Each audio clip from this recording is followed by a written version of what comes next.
sharing what we have.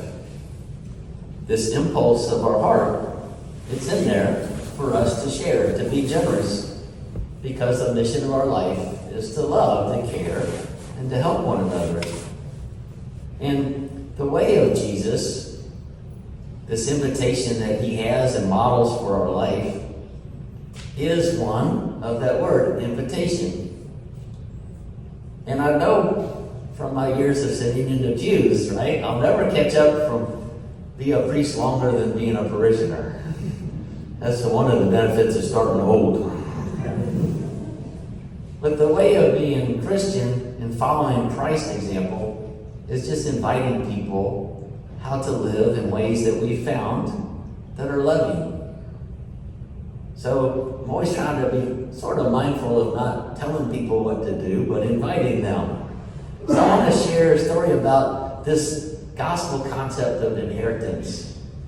And it's the example of two different monsignors that I was so privileged to walk with in their life.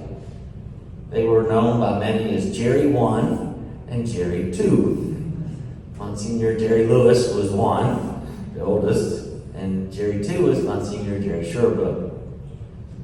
When Monsignor Sherba suffered from the cancer that he had some 8 years, and it was a mighty battle that he never lost the spirit and exuberance of life about.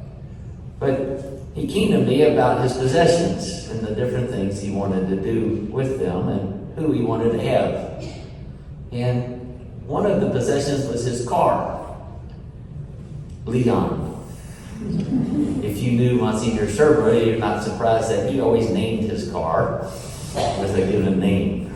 And so the current car he had was Leon. It was a nice car.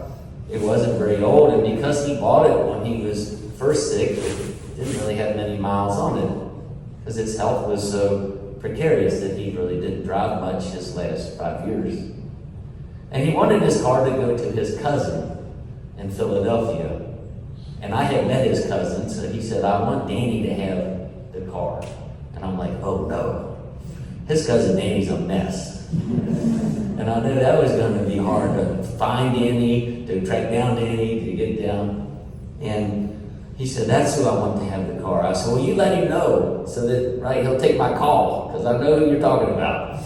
So when it happens and you pass to God's reward, Danny will know. So he did. And when Monsignor Sherba passed, after the funeral, I told Danny, we'll have to schedule a time for you to get the car. And of course, Danny, like some of our relatives, very difficult person, didn't get the car, didn't come pick it up the car. I had the car, it was sitting around, so I finally forced it, and I took the car to Philadelphia and showed up at Danny's house with it. I said, we have to get these things right, and he wanted you to have this wonderful car. The beautiful part about it is Danny's life had always been lost in many ways. And he lived a life of near poverty. And this beautiful car was such a contrast to where he lived in the neighborhood. But it was also, because of that, even so much more of a monumental gift. That he had this now almost new dignity about how he could go to work and his life there. When I brought the car, I knew him and his procrastination, so we went right away. I made him go with me to the DMV to get the title changed. Because if you have some of those relatives, they never do paperwork. I wanted to make sure. Monsignor had left some money extra to pay for a year's worth of insurance on the car, the taxes on the car. And we went, and I took Danny, we went through that. That all took 3 hours, all of that paperwork in the 2 different offices. And then we had lunch, and we told stories about his cousin. And Danny was really joyful about receiving that great gift. And then I had him drop me off at a rented car, and I drove home. But on the way home, I knew, you know who would have really enjoyed that day was Monsignor Sherba. So about a year later, Monsignor Lewis comes to me in his congestive heart failure, 90s. He said, Chris, I want to give my car to Nick Trady, who was just a young teenager who had lost his father when Monsignor was at St. Rayfield's. And he always walked with that family because of their loss, because they were a young family without a dad. And he was kind and generous to them. He said, I want him, he's been the closest thing to a son to me. I want Nick to have my car when I die. And I said, time out. You should give it to him now, yourself. And he said, well, I'm not ready today. I said, not today, but very soon you're not going to be driving anymore. He hit the house twice with the car. I had his car in the shop every 3 months. Jerry 1 and Jerry 2 had bought the same car, matching Ford Explorers, white, beautiful cars. And they always said, priest should look kind of simple. Don't get a Cadillac or a BMW. So they both had Fords with every option on them. They had the moon roofs and every power thing. I said, it looks like a Cadillac on the inside, but outside. But they were always teaching me. I talked to him about, when you stop driving, let's give the car to Nick.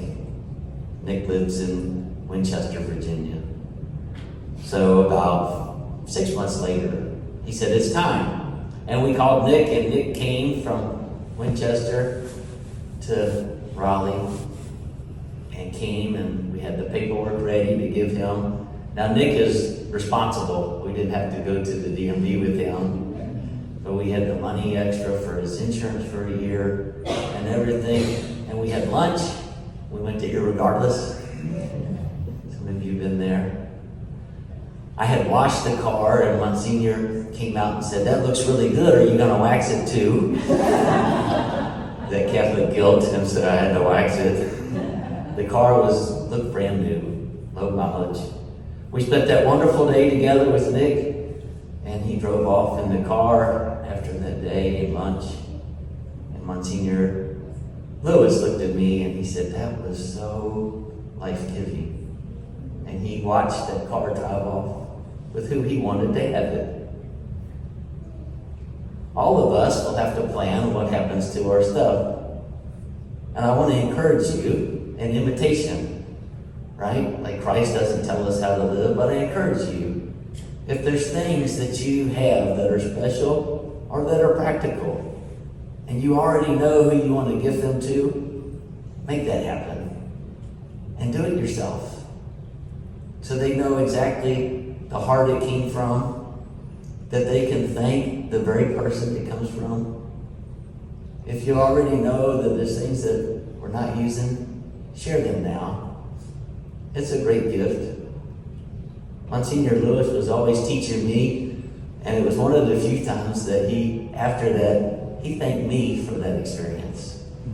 He said that was so fun to give that to Nick and not to wait till he passed. It was about 8 months later that Monsignor did pass, and Nick showed up in his car, pulled up in the driveway, and I said, whoo! All of us have been blessed with so much. And our heart wants to help and always be good and generous. So let's be generous. And let's not wait too late. It's a great gift to know and to be able to share your heart with one another while we can do it ourselves. So, amen.